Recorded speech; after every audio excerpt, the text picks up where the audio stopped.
Saludos cordiales. Estamos una vez más en la era global. En esta oportunidad estaremos hablando acerca de Juan Vicente Gómez, de la Venezuela del café a la Venezuela corporativa. Vamos a comenzar hablando del tema con una introducción en la cual tenemos que precisar que no vamos a hacer una síntesis biográfica. Sobre el tema se ha escrito mucho.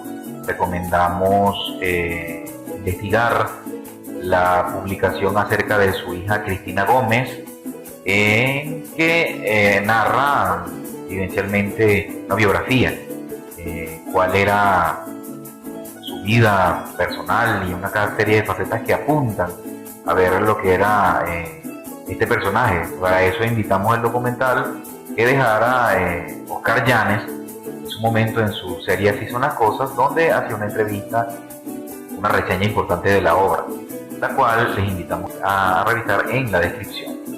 Asimismo, acerca de lo que ha sido la vida del general Juan Vicente Gómez, recomendamos también el documental donde se relata los estudios de Ramón J. Velázquez en el particular. También están en enlace en la descripción. Continuamos.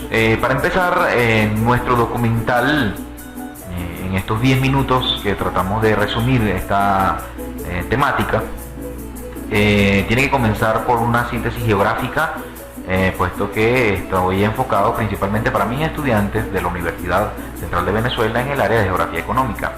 Hay que citar a Gómez principalmente porque es el personaje que permite la consolidación nacional, la unificación, construcción de carreteras, eliminación del caudillismo, y administrativamente los 23 estados actuales que existen en Venezuela son una herencia de Juan Vicente Gómez al regresar otra vez al status quo posterior a la guerra federal. De manera que esta organización es del nuevo asentamiento del poder en el centro, en la región central de Venezuela, hacia la ciudad de Maracay, la organización de la hacienda pública, la codificación de Venezuela desde el punto de vista de lo que son las leyes, que muchas de ellas, inclusive esas leyes orgánicas de los tiempos de Gómez, aún perduran en la Venezuela actual, es digno de estudio y reflexión. Vamos a comenzar hablando por un esquema de unos 4 puntos. Principalmente vamos a ver cómo se integra la consolidación nacional en Venezuela.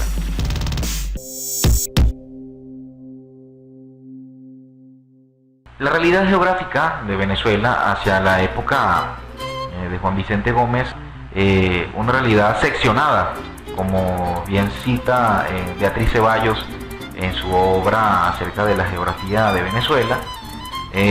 Nosotros podemos observar que en los tiempos coloniales la autonomía local, los caudillos regionales, los productores, los agricultores estaban centrados sobre todo en algún rubro particular, en algunas plantaciones, en algunas unidades productivas que hacían difícil a un gobierno central, a una administración única.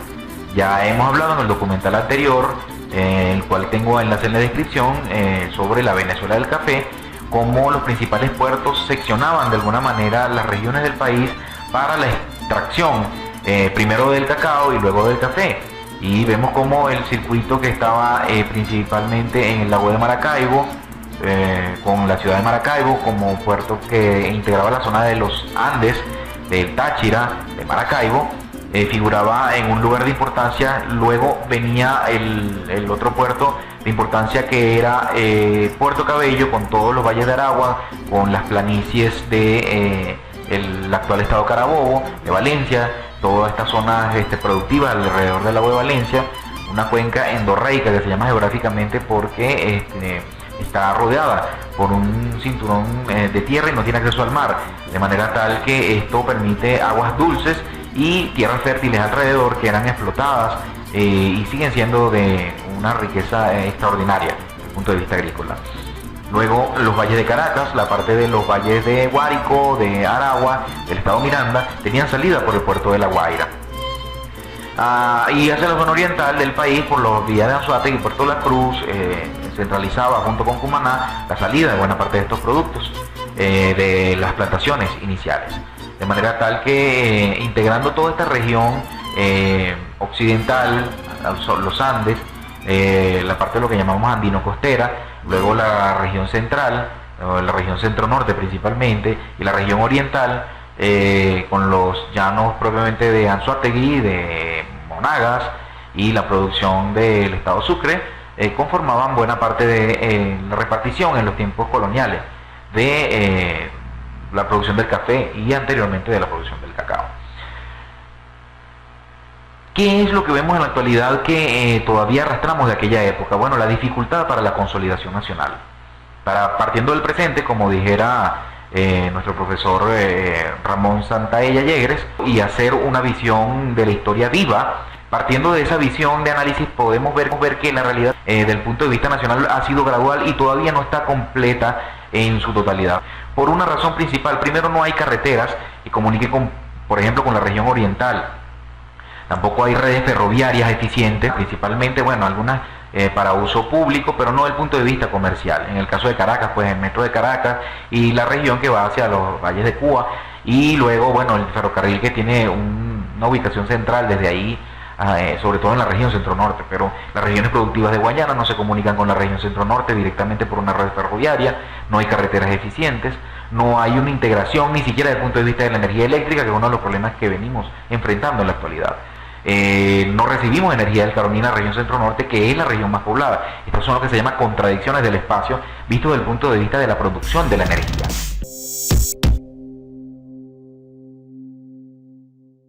Vean que estoy hablando de una serie de conceptos. Llamo a reflexión que la síntesis del espacio nos hablan de categorías geográficas amplias. Estoy ubicado en la geografía nacional venezolana, pero también tengo que hablar de la realidad mundial. ¿Okay? Entonces váyanme siguiendo un poco con los conceptos. Pueden ir estudiantes armando su red semántica, donde algunos términos que no manejen bien podemos precisarlos en clase, y por favor cítenme cuáles son esos términos, para recordarlo y mantener siempre un esquema integrado.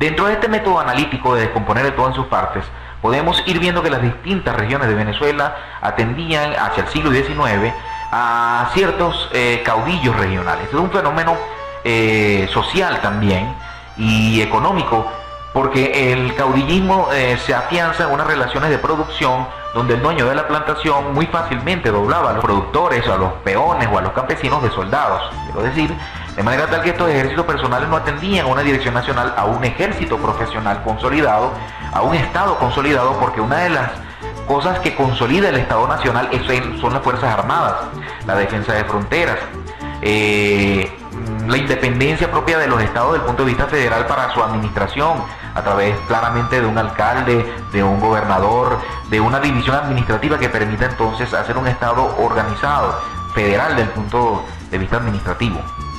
De manera tal que cuando llegaban los dictadores, por ejemplo Gómez nombraba, bueno, lo que son los protectores, o de alguna manera delegados nacionales, que eran de las mismas filas del ejército andino, que llegaba cercano de los Andes, del Táchira, para representar las diferentes regiones en el país, pero no había un proceso de elecciones, no había un proceso de consolidación nacional en el que cada líder en su región mantuviese una legitimidad garantizada en función de su formación como estadista.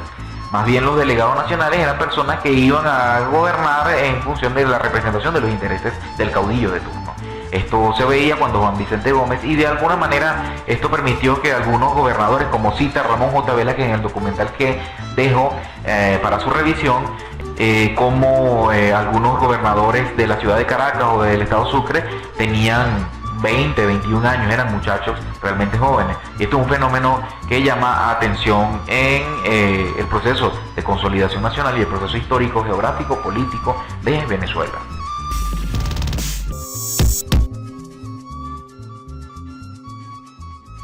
Volvemos al proceso del territorio, el proceso de las Fuerzas Armadas, el proceso de las instituciones públicas, parte de una república. Okay, vuelvo, repito, Fuerzas Armadas, territorio nacional, la población, las instituciones públicas, toda esta, la codificación propia del marco jurídico, la Constitución permite la integración del Estado. cosa que todavía en los tiempos contemporáneos no hemos logrado consolidar un Estado nacional. En fin, nosotros tenemos que empezar a ver cómo Juan Vicente Gómez empezó a someter a los caudillos regionales. Una de las cosas que permitió de alguna manera un respeto, una fidelidad a la autoridad central y a las Fuerzas Armadas. Ya dejaron de ser los soldados personales en condición de mercenarios, es decir, de trabajadores doblados de soldados. Esto permitió entonces mantener un respeto hacia la autoridad nacional, un intento que durante un tiempo muy limitado consigue José Antonio Páez y luego Guzmán Blanco. Es algo que Juan Vicente Gómez logra consolidar y hace el gobierno más largo de la historia de Venezuela con un total de 27 años. Recuerden que Venezuela fue gobernada como una gran hacienda, es decir, tenía esta relación clientelar ya muy clara dentro de su esquema de gobierno y fue eligiendo delegados que entre las personalidades más destacadas del país pues figuran personas como José Gil Fortul, Laureno Vallenilla Lanz, por decir algunos, que bueno, fueron presidentes encargados, otros asesores jurídicos, y escuchaba y tomaba sus propias decisiones. En el documental de Ramón J. Velázquez que cito, les invito a ver los minutos donde él va explicando cómo él escuchaba y les pedía a los asesores que hicieran en una cuartilla su opinión sobre un determinado tema. Recogía todos estos papeles y empezaba en la noche a analizar. En su visión de la hacienda como administrador, decía que era mejor estar escuchando sentado sobre una hamaca, porque en ese momento que estaba uno al vaivén de la hamaca podía pensar bien las respuestas. Ese ambiente integrado a la venezolanidad permitía una filosofía, si se quiere, rudimentaria, pero efectiva para tomar decisiones sabias, conectadas con la realidad. Su lema, paz y trabajo, era algo que realmente llama a la atención, porque primero hay que pacificar al país para poder hacerlo productivo.